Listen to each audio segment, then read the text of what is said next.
This year we are organizing a second workshop for architects, architecture students, designers, everyone interested in the topics of circular design in particular. This year we're focusing more on the organic materials and their application in architecture and bio-based innovations more in general.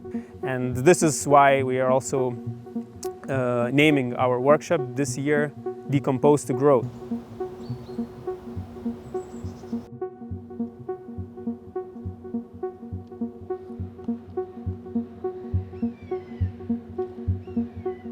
We're also very happy that we were welcomed by Vilnius Botanical Garden here in Vingio Park, where we're working on abandoned glass house structures. And this is a really interesting site in itself, because through this intervention we are also looking at the possibilities of how we can regenerate architecture, and working with this abandoned structure, how we can, with these simple interventions, also activate the place again. And it has also this kind of a spatial recycling moment.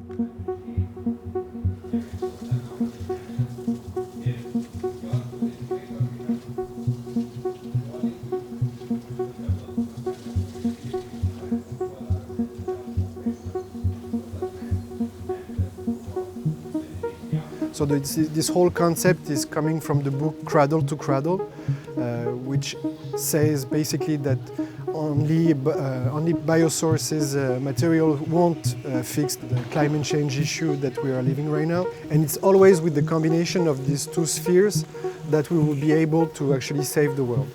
So the whole idea of the workshop was to combine those two materials with different situations. So for instance, some students are working on the kind of an urban plaza, so it's more about furnitures. Some of them are fixing the gardens with some installation in the pools. But we have also some envelope projects. So it's basically like how we can roofing the roof with reeds. And we also have some interior installations. So it's to explore one material, which are reeds, and how they can solve issues with different locations.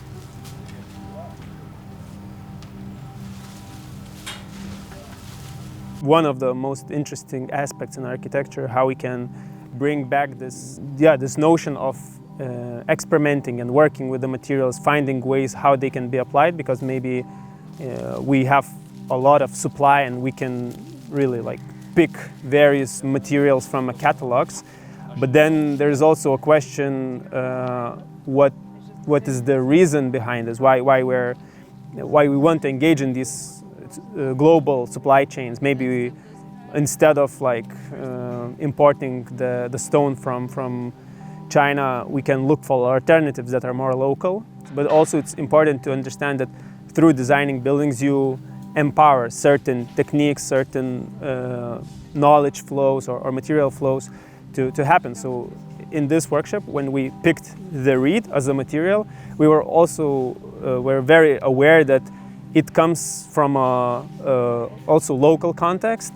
Even if this technique is very traditional and seem like a local technique in Lithuanian architecture context, the knowledge was forgotten. So during the Soviet occupation, when everything was very centralized, also in the construction sector, this knowledge almost was gone.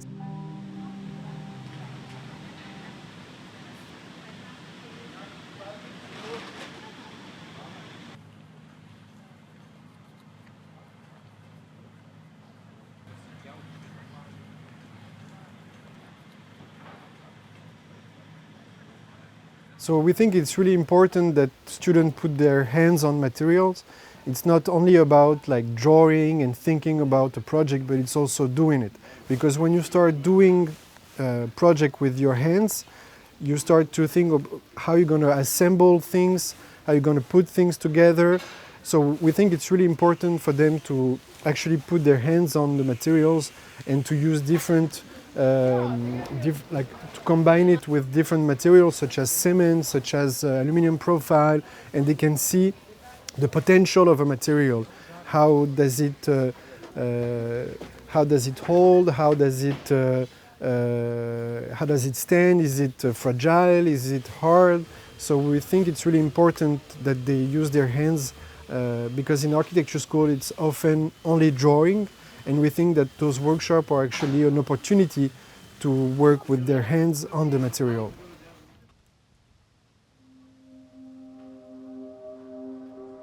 Prieš dirbtuves niekad nežinom, koks bus rezultatas, nes viskas bus sukūrėme dirbtuvių metu. Tai prieš dirbtuves tiesiog didžiąją laiko dalį ruošiamės, planuojam, tariamės, diskutuojam su visa komanda. Na ir kai prasideda dirbtuvės, tiksliai nežinom, koks bus tas rezultatas, bet kas labai maloniai nustebino šių dirbtuvių metu, kadangi esam tam tikroje teritorijoje, vientisoje teritorijoje, tai atskiros studentų grupės pasiskirsčiusios po 5 žmonės vienoje, daro atskirus darbus, tačiau visi tie darbai yra susiję vienas su kitu. Medžiagiškai ir tematiškai. Medžiagiškai, tematiškai ir tarp tų visų darbų kūrėsi tam tikras scenarijus, galbūt šios teritorijos, šios zonos lankymo scenarijus, kuris kviečia ir ateiti, ir patirti, gal net ir paskanauti, ir pamatyti. Tai visi tie atskiri 5 darbai susijungia į tokį vieną ištisą lankymo patirtį.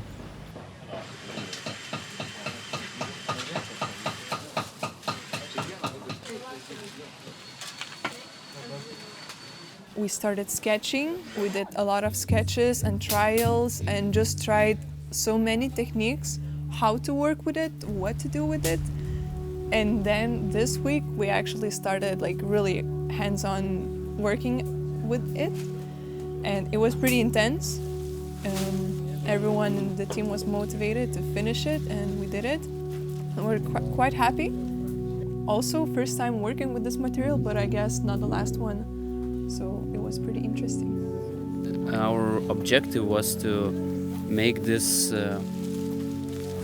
material that is really not confined and really all over the place, confined to a certain shape. And it was pretty difficult because the material itself has to be really stuffed down, really handled roughly, for it to take a certain shape. So the whole process had to, first we started off softly by compressing it a little bit. Then we figured out that it won't work.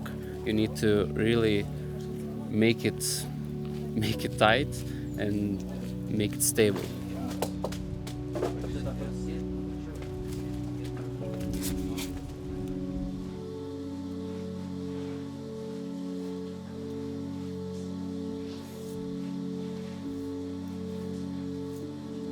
I think one of the most interesting things was to analyze the area, to feel the spirit of this place, and then to think how to do a minimal intervention in it and to activate it for people.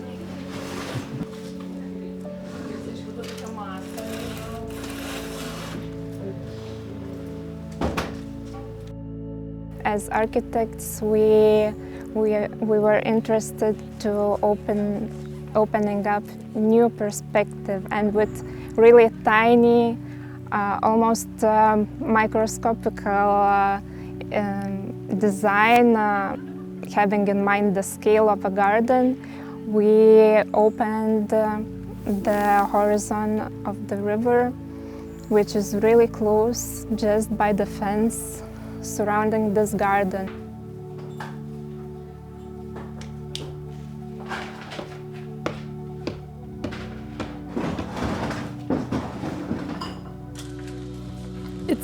It's also a challenge in a way because everything is organic. It's not straight.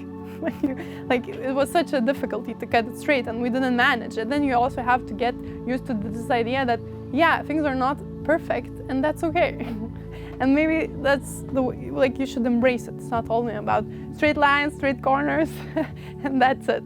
So yeah, it's sort of, you have to, in a way, learn how to be more flexible and how to be more curious about these things. We think we live in a situation where, for the first time, we don't have any idea of how the future will look like.